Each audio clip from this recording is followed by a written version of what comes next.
Najteži ljudi za dijalog, za razgovor, pa recite i za rasprave ako hoćete, jesu ljudi koji su učili od jednog šeha, od jednog učitelja, ne zna nego jedno.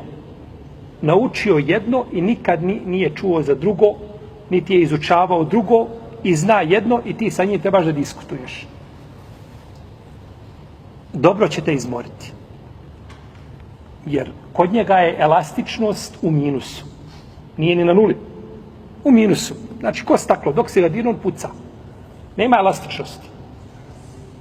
A onaj ko je učio kod jednog, kod drugog, kod trećeg, pa čuo jednog i drugog i trećeg, pa argumente jednog i drugog i trećeg, ta elastičnost biva veća. I vidi da nije u islamu ono samo što si ti čuo i naučio i ono što je tebi neko kazao, nego da je islam puno širi od toga. I da je islam puno širi od toga da ga obuhvati jedan čovjek ili skupina učenjaka, pa čak da ga obuhvati jedan mezheb.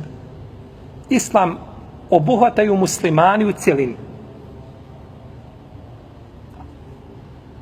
Jer je Ebu Bekr imao sav islam kod sebe?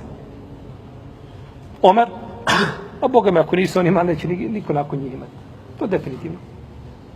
Posle poslanika, pa niko islam nema pri sebi cijel. Niti sunnet, niti većinu sunneta. Ebu Hurere je prenio najviše hadisa. Ide do par hiljada, do 5.000 i nešto hadisa, tako se precenjuje. A koliko imamo hadisa? A on je najviše hadisa prenio. Znači, Ebu Hurere ima kao prenosilac najvećeg broja hadisa, ima dio sunneta pri sebi. A nema cijeli sunnet. Pa šta mislite onima koji isprenili puno manje od Ebu Hurere? Šta je s njima? Pa poznavati različita mišljenja otvara čovjeku vidik.